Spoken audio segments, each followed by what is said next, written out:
Hello, my name is Daniel, and in this video, we're going to answer the question, why do you struggle so much with finances specifically? But it's as a matter of principle, we're really going to be talking about why things are as hard as they are, generally speaking.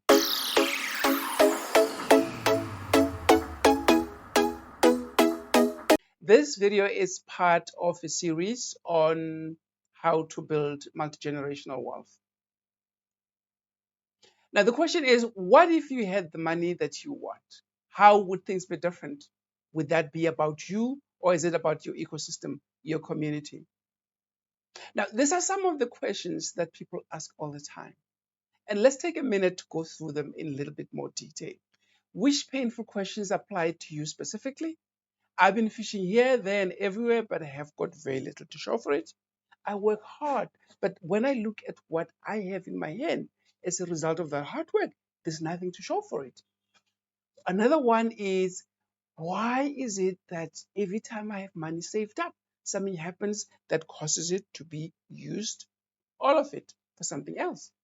Again, is why do I have a financial ceiling? I can't seem to grow beyond a certain point. Why is that the case? Now, the list is very long, right? Now, what I want to say now is the successful innovation execution model follows this. And this is really how things happen in life. One, you start with priorities. Two, it's resources. Three, it's processes. Another way of saying the same thing is number one, know what game you play. For example, rugby, American football, and Australian football are ball sports where you carry the ball with your hands and you run. But the rules are very different. So know what game you play. You at work, you dealing with finances, you dealing with relationships, know the rules of the game. Two, be very good with the basics. Understand what the basics are and be very good at that. And number three, this is where you get to excel. It's about what is your individuality. You bring in your natural talents, your natural skills, that kind of thing. Now, the question that we're asking is, why struggle so much? Why is it things are structured in such a way that it's a struggle all the time? Now, in physics, there's a concept called entropy. Now, entropy says this is a law in physics. Things happen spontaneously in the direction of greater disorder. Okay, if you have a nicely manicured garden and you leave it, what's going to happen? It's going to deteriorate. If you have a beautiful house and you leave it, what's going to happen? It's going to deteriorate. It takes a lot less effort to destroy than to build. Okay, and again, in the two pictures here, you have a woman with in a closet that's completely cluttered. You know, everything is all over the place. And what we're saying is we have disorder, and it doesn't require much effort for things to be in that state. This is how things are. And number two, the other closet is very, very organized. Okay. And it says if you need order, you gotta put in energy and you gotta follow the right process. But the question is, why are things the way they are? Now, science doesn't answer this question very well. So I'll put in my Bible hat and begin to give you an explanation. Now, this is the storyline of the Bible, but I'm not going to talk about everything. I'm just going to talk about what happened in the beginning that got us to be where we are. So, there's this Garden of Eden. God has created this beautiful garden and he puts human beings in it. It's a man and his wife. And he says to them, you have everything in this garden. There is nothing you lack to do the assignment that I've given you to do, which is to make the entire planet to be like this garden. Okay, that's the assignment. But there's only one tree in that garden which you're not supposed to touch. So man continues to live, but then along the way, as you would expect, you're like, I wonder what would happen if I eat of that tree from which I'm not supposed to eat. And then he goes ahead and he eats of the tree. So the God then kicks them out, says, look, I told you what would happen if you ate of this tree. So now what I promised would happen, what I warned you against, is going to happen now. So he kicks them out of the Garden of Eden, right? So this is the garden of abundance. They had everything that they needed.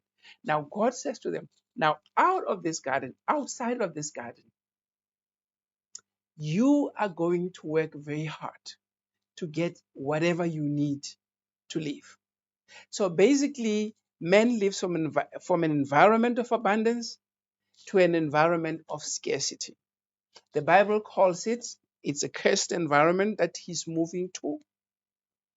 In science, we call it entropy.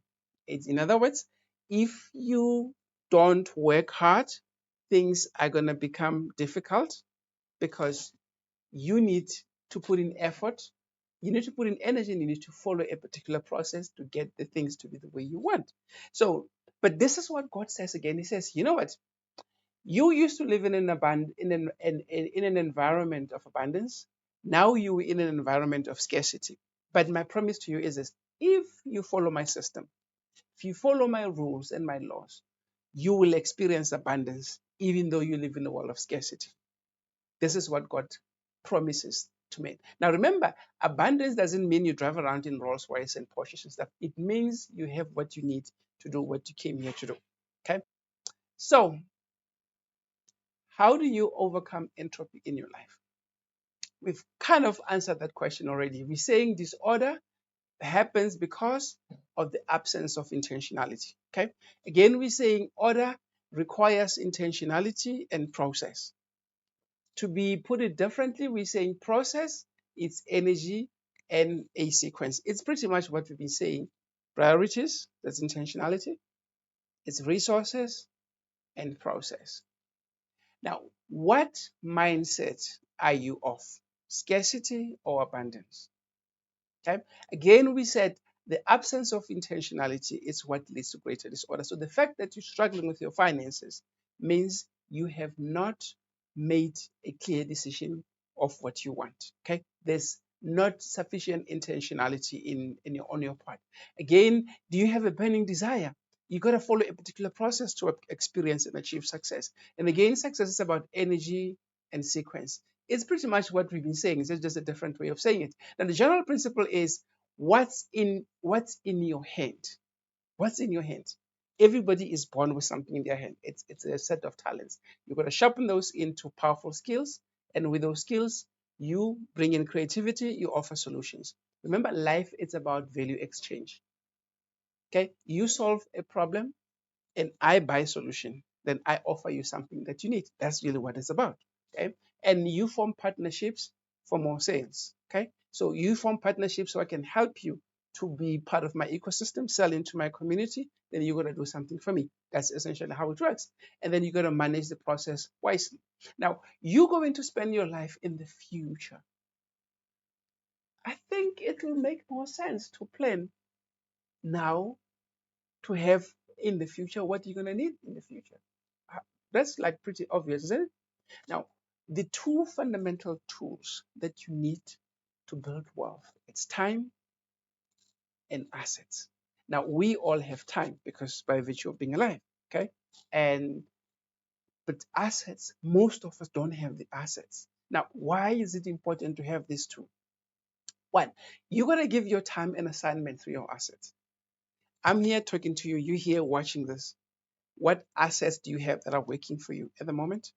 Okay. Number two, remember assets multiply your productivity. It means your assets can do something for you while you're sitting and doing nothing or while you're doing something else. Okay. And again, you've got to minimize value scavengers. Okay. We're talking about tax. We're talking about inflation. We're talking about costs. When we talk about stocks and shares and buying those, you will see it's important to make sure that you minimize your expenses. You buy using a brokerage or a broker who charges you the least. Okay. And again, another value scavengers yourself because you're of your emotion, you allow emotions to take over. Okay. We'll discuss those in a lot more detail. Now, the practical wealth building process really is like this. One, a lot of the texts that I've consulted starts on number three, like earn, save, invest, and manage. Well, they actually don't call manage, but they call like protect or preserve what you built. But I think the critical one is step one. This is where the real problem is, because when I spoke about priority at first, and if you of the scarcity mindset, you're gonna struggle to build your way of across moving from step one all the way. And really, what we need to deal with is What beliefs do you have that are holding you back from progressing? Now, this is a principle in a contest between what you believe and what you want. What you believe will always win. Okay. And again, this is the personal financial planning pyramid. Is something that we'll talk about in a lot more detail. Okay. Again, remember, it starts with what you have in your mind and its priorities, resources, and processes. Okay. Now, in conclusion, my question to you is, now that you understand that entropy is at work, stopping us from achieving the things that are important to us. Because remember, things happen spontaneously in the direction of greater disorder. Now, you want your life to be filled with order, which means there are certain things you got to do. The most important one is that first one, intentionality. We call it priorities as well. But for that to happen, you need to look back at your beliefs. So, as an assignment from this video, two things. One, interrogate your money beliefs. Number two, what is your intentionality?